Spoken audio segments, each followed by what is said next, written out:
Humans of the cardboard, welcome back to Just Nuts, guys. Today, we've got the final Volcanic support card here for the Legendary Duelist Pack. Fire variant, whatever you want to call it. Duelist of Explosion, Volcanic Soul Burner. Very cool. We kind of guessed it was a trap just based on the way the set numbers worked out. I didn't want to give my full impressions of the deck until we actually knew everything that was coming, because one card can change the world, as we've seen in Yu-Gi-Oh!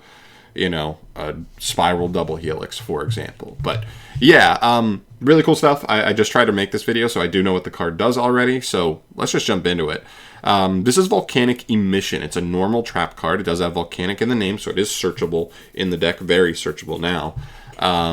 And you can activate one of these effects. The first one says, take a volcanic monster from your deck and either add it to your hand or special summon it, ignoring its summoning conditions, but return it to the hand during the end phase.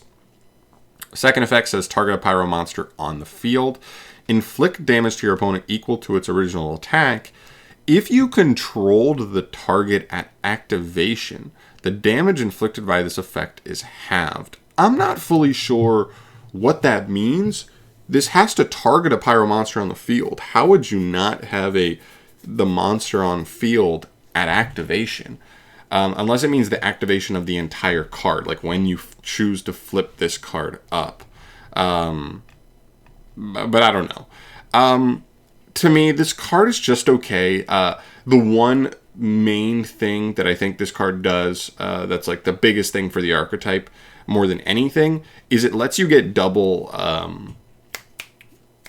Emperor on field. I don't believe off the top of my head Emperor has any stipulation where you can only control one Emperor ever at a time, but we saw with Masquerade. Masquerade burn damage stacks up quickly, and I believe double Emperor will stack up quickly as well. I think it's a deck where you kind of want to already play two of them anyway.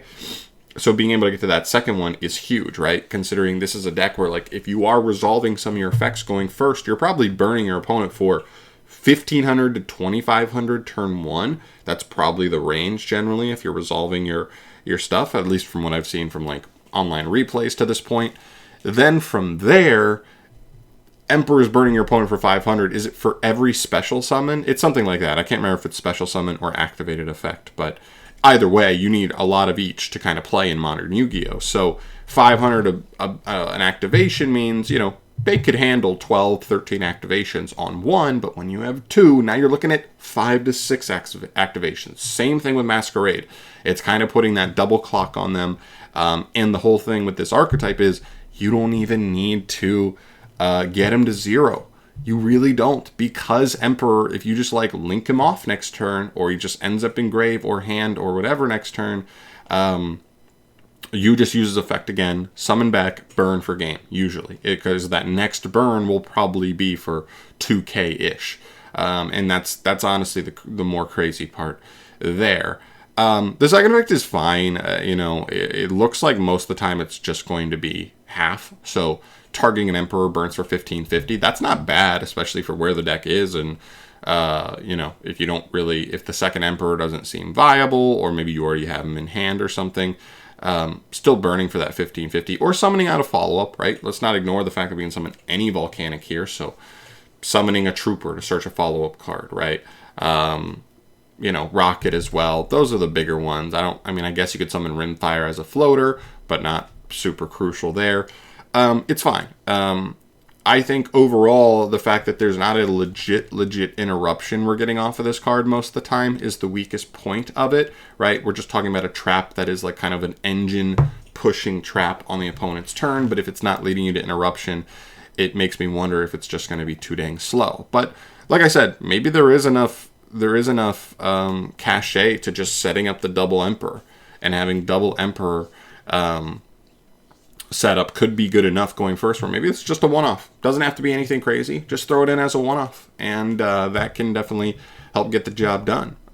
So very, very curious to see if this is going to be worth it to people. If this card was a continuous trap, I'd actually like it so much more, because then it just, you know, get it turn one, and it's just an insane grind card. Now the deck's problems would still remain of this deck seems really slow, and I think it having some of these free win conditions where you could just win off of burn pretty early in the duel, I think is fine. I think Konami actually did a really good job of kind of riding the line of still keeping this fair enough. Like, we've come to to expect that any burn strategy in Yu-Gi-Oh! Is degenerate. Any mill strategy in Yu-Gi-Oh! Is degenerate, right? Nobody wants to lose that way. But I think you can ride a fine line of making those a potential alternate win condition that's not going to be the main win condition every time. But it's enough to like make up for a lack in power, right? You read this new Volcanic support, you're like, it's nice for Volcanics, but as an engine, they're not insane. They're not doing anything out of this world. And so having this alternate win condition is kind of nice because it's going to allow this deck to garner some free wins here and there.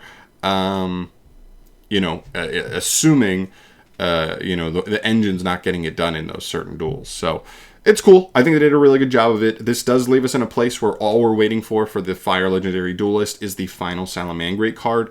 I am expecting that to come either late this week, so, Thursday, Friday, or early next week. We've kind of gotten the Battling Boxer one last week, the Volcanic one this week. Maybe we'll just get the Salad one next week. I'm hoping it's really good. I'm hoping it's a strong finish. It doesn't even have to be like an insane card. It just needs to be the right card for Salads, and we could be in business. But we'll obviously have to wait and see on that. So, but for today, definitely let me know your thoughts down below. Just whether you want to talk about Volcanics in general and where they land after now we know all of the actual support they're getting, every single card. Or just let me know your thoughts on this trap specifically. Do you think it's going to have a home in the deck? Do you think it's going to be worth it? Or do you think it just doesn't do enough for the strategy to kind of get it going? And I'd love to hear your thoughts on that. So I'm out of here for today, guys. Thank you so much for watching. As always, stay tuned to the channel for more news videos. I'm bringing you anything that drops. We should be pretty clear for the foreseeable future. I mean, we got the first reveals for the new core set, so we probably won't get anything for a week or two. Animation Chronicle only has 5 more cards. We have the last Salad card here, and then I guess maybe it's the Jack Atlas structure deck stuff we'll probably get in the next 2 weeks. But like nothing crazy, right? So we're probably going to be a little bit of a lull going forward, and then it'll probably ramp up when we actually get into the rest of those structure or core set reveals for Age of Overlord. But yeah, I'll bring you anything that comes in between there. I got some deck profiles. I'm working on some interesting stuff. I'm always working on it, deck profiles, but I'm rambling too much at the end of this video. Sorry. I'm out of here. Thanks for watching. Subscribe to the channel for more stuff from me. I will see you in the next video. Bruce.